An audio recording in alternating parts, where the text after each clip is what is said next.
Welcome, sweet friends, to the channel Frugal Money Saver. My name is Emmy, my husband is Paul. We're so happy you have joined us today. This video today is one we hope you bookmark and come back to time and time again when you need a little frugal encouragement. When maybe along your frugal journey, you're like getting frustrated or you're not sure how you can save even more money. We hope you will return to this video and get some inspiration. We are going to be sharing our top 12 tips, hints, actual things we do every single day to live below our means. And when I say live below our means, that means actually spend less than we take in on a monthly income. Today we thought we wanted to consolidate the 12 items that are actually the principles behind everything we do. So get some pen and paper and don't forget to bookmark this video because we hope this will be really encouraging. So let's get right to it. These are in no particular order. They are all important. Number one is the good, the better, and the best application we apply whenever it comes to a money spending decision. Let me explain. Let's say you did not take anything out for dinner and it's 5 o'clock, you need to eat something. There are three scenarios. The good would be, well, let's go out to eat, but we won't get an appetizer, we won't get dessert, and we'll only drink water.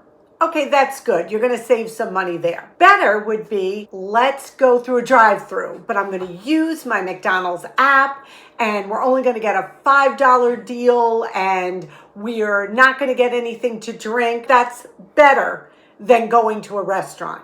Now, what would be the best scenario? The best scenario would be that you stay home, you go to your pantry, and either open a can of tuna fish and make tuna salad, boil some water and make some pasta with butter and cheese. There are always things to eat within the home and that make yummy meals. That would be the best scenario. Every time we come to a money spending decision, we always apply the good, the better, and the best. And we try to go with the best 9 out of 10 times. Number two, use it up, wear it out, make do, or do without. That is something we also live by. Use it up.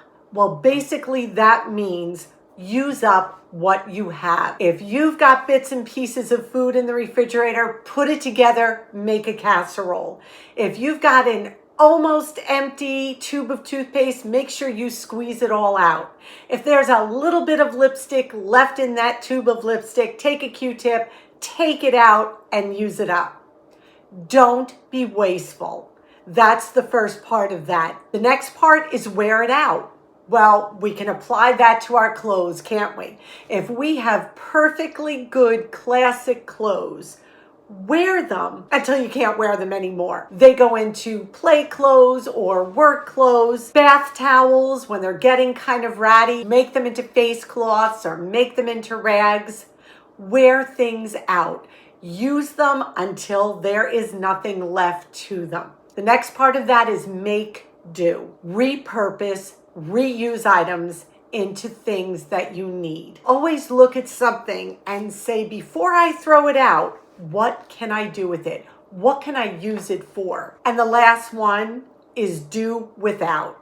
When we go to make a purchase, is this something we necessarily need? Or can we do without it? Can we use that money for something a little bit more important or a bigger priority in our life? Number three, you need to learn to find contentment at home. And if you do want to go out, you need to find things to do that cost a minimal amount of money. But our first objective is always to find contentment at home. When you are content in your own home and you have things that keep you busy, hobbies and activities, you always end up saving money because you're not looking to buy things all the time and get that rush of adrenaline. You're not looking to get in your car and go to a $15 movie or whatever it is. I'm going to show you something real quick that I keep in my Happy Planner Control Journal. And those are boredom busters.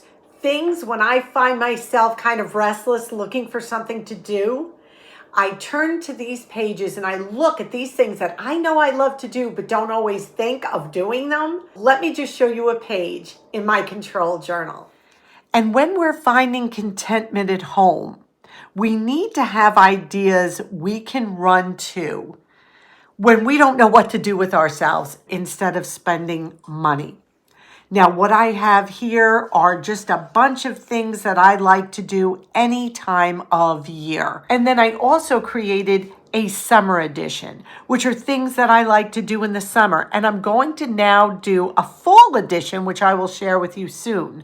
We have to find things to do that do not cost a ton of money, and we still have a wonderful time doing them.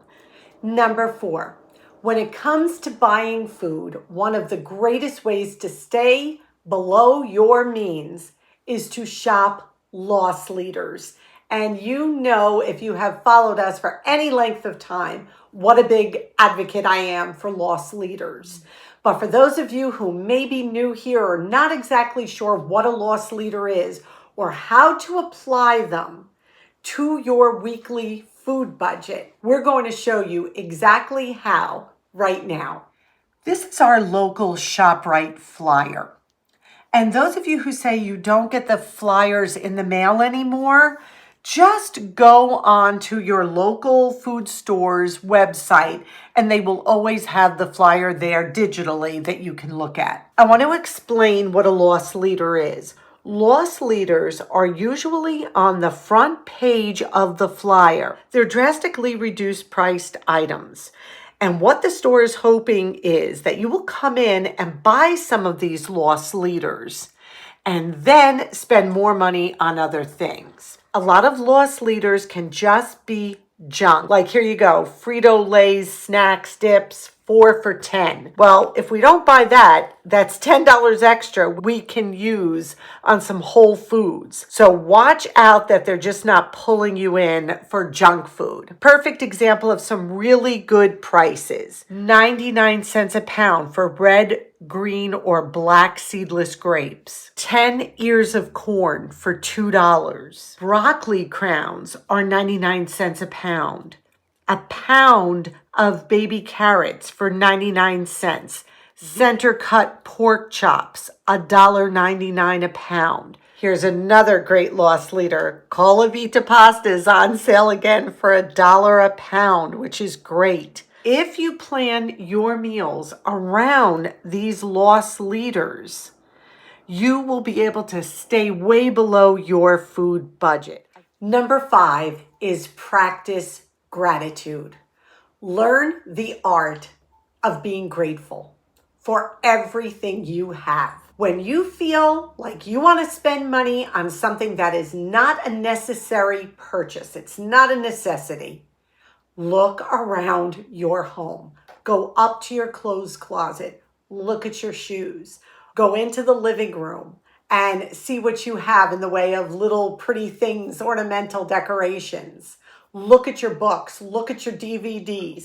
Look at how much you already have and then stop, give thanks, be grateful, and think, do I really need to buy this too? Every time you practice gratitude, 90% of the time you will not go through with that impulsive purchase. You're going to stop, realize how much you have, and then say, I really don't need more. It's actually wasteful. The list of what you can do with that money from non-essential purchases that you save is endless. So learn to practice gratitude. Be grateful. Number 6, before you make a purchase, always think to buy good quality, because buying an inferior quality product, you're just going to have to keep replacing it. And yes, it may cost you a little bit of money coming out of the gate, but in the long run, it will come back to you as not having to replace the item over and over.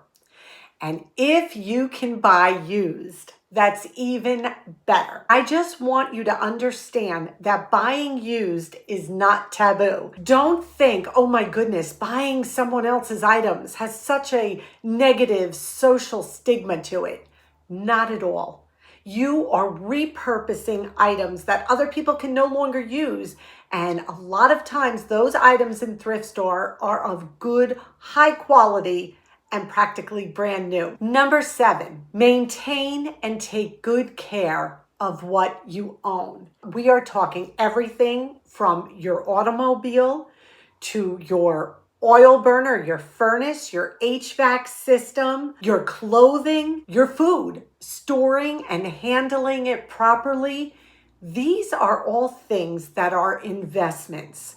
The longer you can make these items last and keep them in good quality shape, the more they will serve you, the better and longer they will serve you. We try to take care of what we have. Like I said, as far as your car, tires, make sure you keep an eye on the air. Have your oil changed when you're supposed to in your vehicles.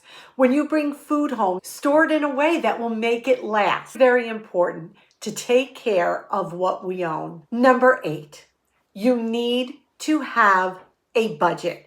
Now, these are in no particular order, as I said earlier, but this should probably be the first thing you do to live below your means, is to create a workable budget. Not a budget like, oh my goodness, I wish I had money for this, but a realistic budget. How much money you have coming in and how much is going out every month. And then if you're seeing if the two don't jive and you are coming out spending more than you're taking in, you need to cut back in some areas. And that's where number 9 comes in, which is to track your expenses. So you know where every dime that you are spending goes. I'm going to show you my expense tracker here, how I use it, and I'll link it down below. And I also will link a video on how to create a budget, a simple budget, if you have never done it before. So let's take a look at my expense tracker. This is the expense tracker that I use.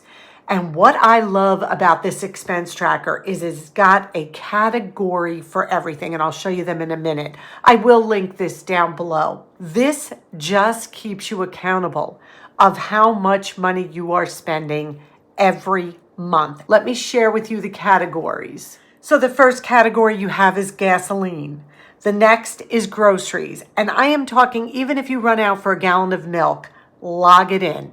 It still counts as groceries. Recreation. This is anything you spend money on for fun. Then we have dining out. Anytime we eat out, even if it's a McDonald's hamburger, it would go here. There's a column for personal. What I do here is if I have a wedding or a birthday or something like that. Then we have home. This is every bill and utility for the home. Everything from our cell phone bill to our electric bill. I even put our health insurance bill here. Insurance for the home, insurance for our cars, whatever it may be, that goes here on a monthly basis because bills change monthly. My electric bill is not the same every month. Some months we have car insurance, some months we have house insurance, so that's why it is done monthly. This is clothing. Now for us, this is our least used category. This and eating out has the least in it. Most of the months it's blank.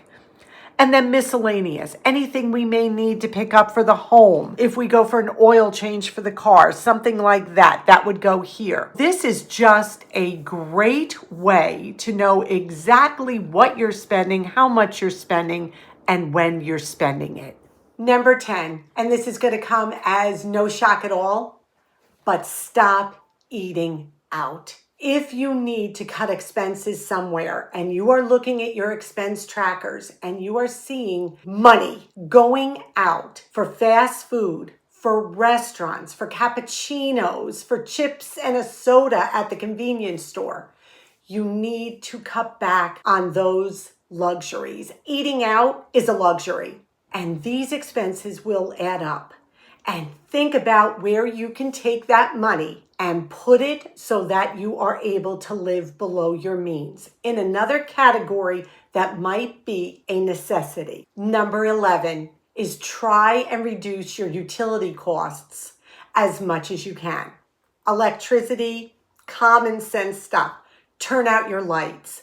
Turn off the TV. Invest in some clothes drying racks or a clothesline if you are allowed to for outside in the warmer months.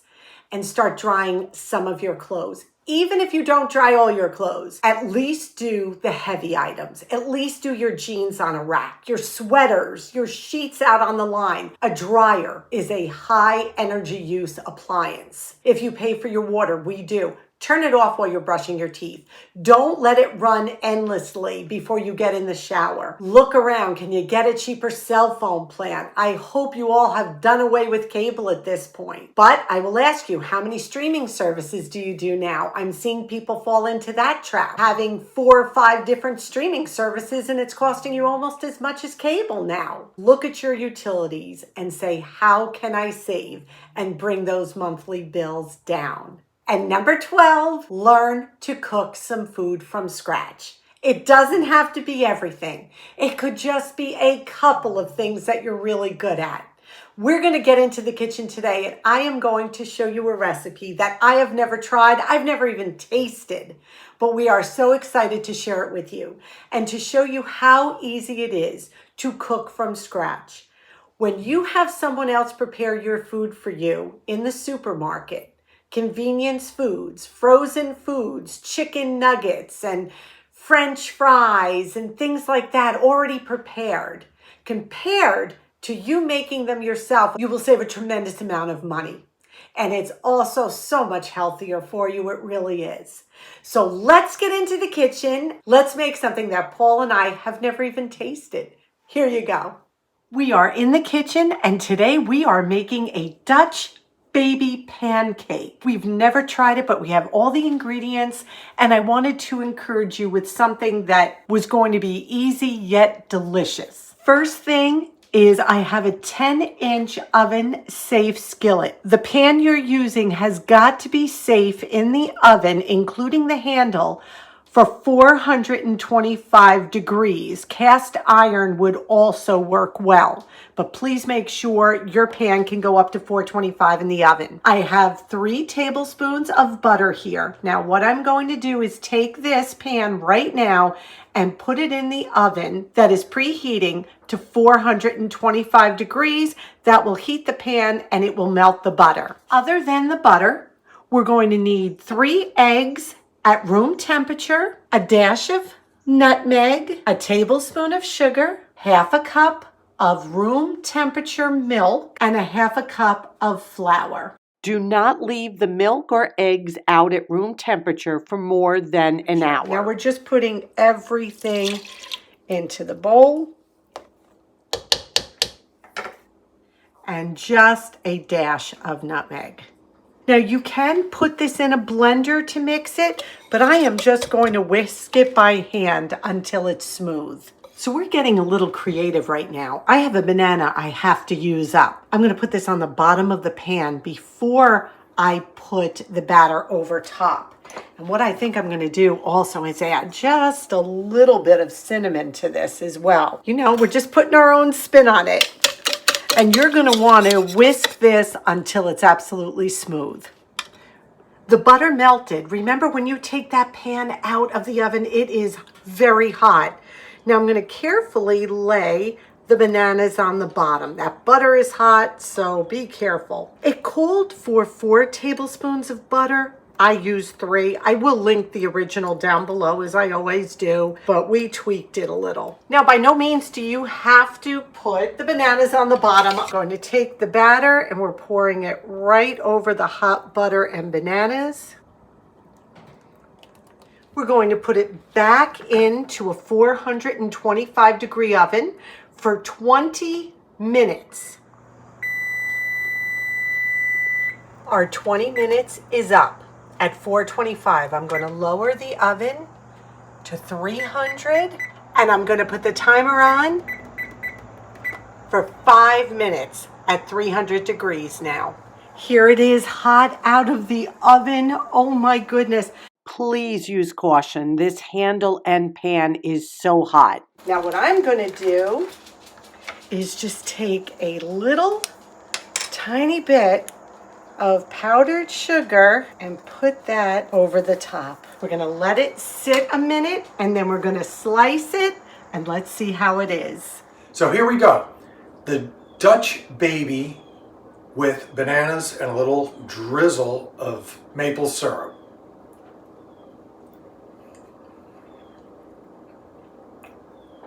Wow. It almost tastes like a Bananas Foster. It's really good. And yeah, this is a crowd pleaser. This is going to make your family smile, your children, your grandchildren. This is definitely poll approved. Put that on rotation. That puff baby could have been made so many different ways. You could make it savory.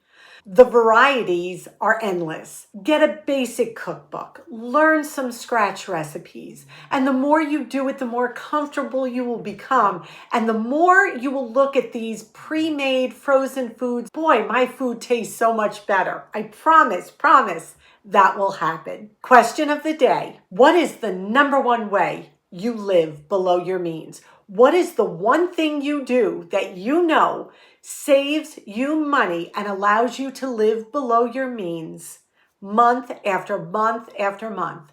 Please share that with us down below. Now, just a quick announcement. You know we always take a week off in September, and next week will be the week we are off. So there will be no Friday video on the 13th of September, 2024. But I will tell you, there will be a secret special video on Tuesday the 17th. Super special, not a long video, but it's going to be a fun one. So again, we thank you all so much for being here. We ask that you please give this video a big thumbs up.